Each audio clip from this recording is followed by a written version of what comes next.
1930-1932 жылдары КСР аумағында ұжымдастыру мен ашаршылық басталып, мұнайлы Гурьевтің де тұрмысы қиындай түсті. Осы кезеңде Сағыздағы мұнай кен орын игеру үшін арнайы жарлық қабылданды. Жамау ата Қос мырзаның кенжесі. Қос мырза дін жолын ұстанған, қажылық сапарын орындаған кісі еді. Бір кездері Меккеге дейін түйемен барып, рухани парызын өтеген. Үлкен ұлдары Ботағара, Жандау, Жабу. Сол имандылық пен табандылықты бойына сіңірген Жамау ата да балаларының күнкөріс қамымен Сағызға көшуге бел болды. Жары өмірден ерте өтіп, ендігі бар тірегі 4 баласы: Әуелбай, Орынбай, Мәнер, Қадырбай. Бұл көш бір әулеттің тағдырын айқындаған шешуші сәт болды. Аштық жайлаған елде Жамау ата бағытынан таймай, ұрпақ үшін жол салып, өмір көшін алға сүйрей жөнелді. Баяғыда аталарымыз, әкелеріміз, мына Жамау деген ата Гурьевте тұрған, балықшылы болған, балық аулап, бірақ өмір қиын болғасын, бұлар промыслы Сағызға мұнай саласына көшкен. 1942 жыл. Ұлы Отан соғысы басталып, Жамау атаның екінші ұлы Орынбай әскер қатарына қосылып, майданға аттанды. Ауыл үнсіз қоштасты. Үміт артта қалды, дұға жолға шықты. Ал небәрі 14 жасар Қадырбай жонушының көмекшісі болып жұмысқа кірді. Жас өспірім болса да, отбасының жүгін жеңілдетуге бар күшін салды. Жылдар өте берді. 1951 жылы әулетке жаңа келін түсті. Жаңа өмір басталды. Кен жылы Қадырбай мен келіні Зәуре шаңырақ көтерді. Жас келін Зәуре ауыл ауруханасында медбике болып жұмыс істеп, үй шаруашылығын қатар алып жүрді. Бірақ қуанышқа қайғы араласты. 1952 жылы Жамау атаның қолына қарағаға жетті. Ұлыңыз Орынбай ерлік пен қаза тапты. Бұл бір ғана отбасы емес, тұтас әулеттің үмітіне балта шапқан қаралы хат. Жамау ата бұл қайғыны ішінде ұстап, көп замай өзі де 90-ға қараған жасында өмірмен қоштасты. Ол үнсіз жүріп, ұрпағына жол салып, ауырлықты айтпай көтерді. 1955 жылдың шыжыған шілденің 14-ші жұлдызы қасиетті жұма күні. Сол сәтте бір әулеттің жаңа таң атты. Дүниеге Жұмабек келді. Ұруы Ысық, атасы Жамау, әкесі Қадырбай. Бұл бір дәуірдің жабылып, екіншісінің ашылуы. Жалғасқан ұрпақ, жаңғырған аманат. Қадырбай ата мен Зәуре апа, ағасы мен жеңгесі және балалары Сара, Жұмабек, Асқар, Әскер, Қуаныш қара шаңырақтың астында Сағызда өмір сүріп жатты. Алайда уақыт өте ауылда жоғары сынып болмағандықтан Қадырбай атаның отбасы 1965 жылы балаларды оқыту мақсатында Гурьев қаласына көшуге шешім қабылдады. Мақат, Дассор, Ескенені мекен етіп, 3 күн 3 түн жол жүрді. 130 шақырым артта қалды. Ол кезде жас кезде қазіргі балдар сияқты емес, доп жоқ, мал бағу, шөп салу деген сияқты, шөп шабу, сондайлар есте қалды. Енді мамамыз соғысы үлкен кісілермен ақылдасып, балдарға білім беру керек, үйшікке көшейік, Гурьевке көшейік деп, сол мамамыз алып келді. Мамамыз, әкеміз бәрі. Шаңырағы биік, төрі кең, жүрегі жұмсақ үй, үлкен мен кішінің орнын білетін нағыз береке ордасы болды. Бұл Зәуре апамыздың даналығы. Қалаға қоныс аударғаннан кейін Жұмабектің қарындасы Гүлшара 3 жылдан соң тәй басып Гүлфара дүниеге келді.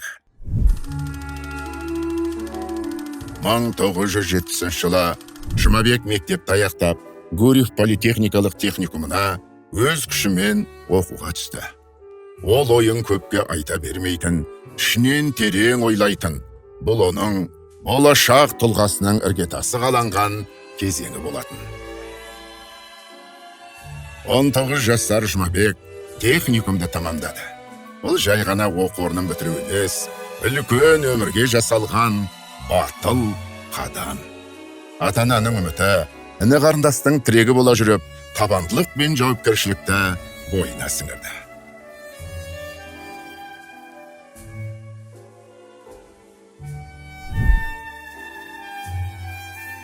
Мың 1974 жылы Жұмабек өз мамандығы бойынша алғашқы еңбек жолын бастады.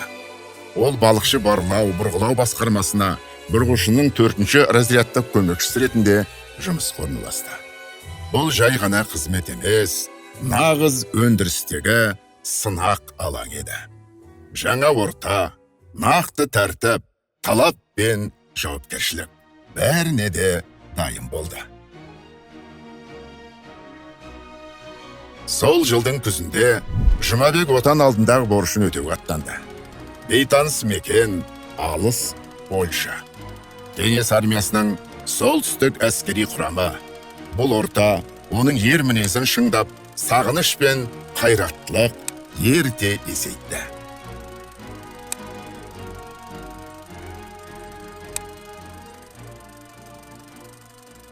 Армиядан келіп, 76 жылы. Манағы кісіге тағы да бардым, Қисметов Асабайға. Асабай, аға, мен армиядан келдім, жұмысын жалғастырғым келеді. 15 тәуліктік вахталық режим, ыстық пен суық климат, техниканың дауысы, бұрғының ырғағы, бәрі оның жанына сіңді. Қиын жұмыстан қашпай, өзінің мамандығын жақсы көріп, адал еңбек етуге ұмтылды. Бұрғышы мамандығы оның өмірінің басты мән мағынасына айналды.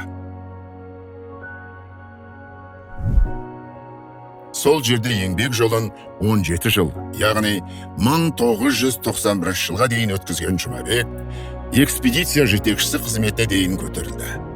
Уақыт өзгергенімен, оның адамдық ұстанымы өзгермеді.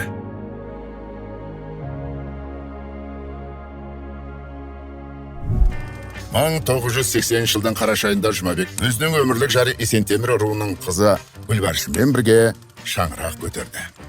Бұл Жұмабектің тек еңбек жолында ғана емес, отбасы иесі ретінде де жаңа белеске көтерілген кезі. Кейін екі ұл мен қызы дүниеге келді. Бұл ұрпақ сабақтастығының жалғасы болатын.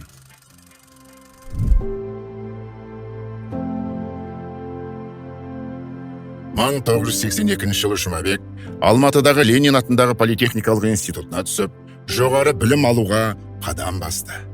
4 жыл сырттай білім алып, жұмысын да қатар алып жүрді. 1991 жыл еліміз тәуелсіздікке бет алған тұста Жұмабек Қадырбайұлының да еңбек жолы жаңа биікке көтерілді. Ол Гүрал атты бірлескен мекемесіне өндіріс бойынша бас директордың орынбасары болып тағайындалды.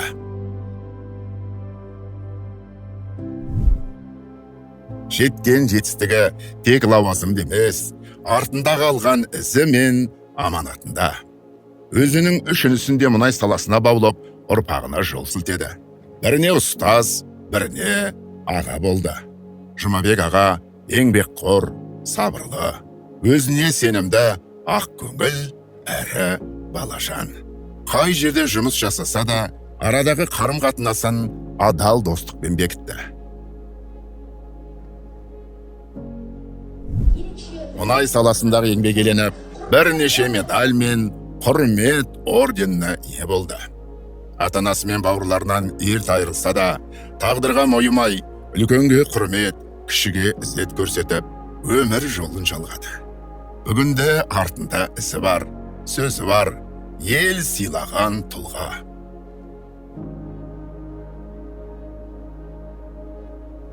Ол ешқашан биік мінберде сөйлемеді, бірақ өмірімен үнсіз насихат айтты.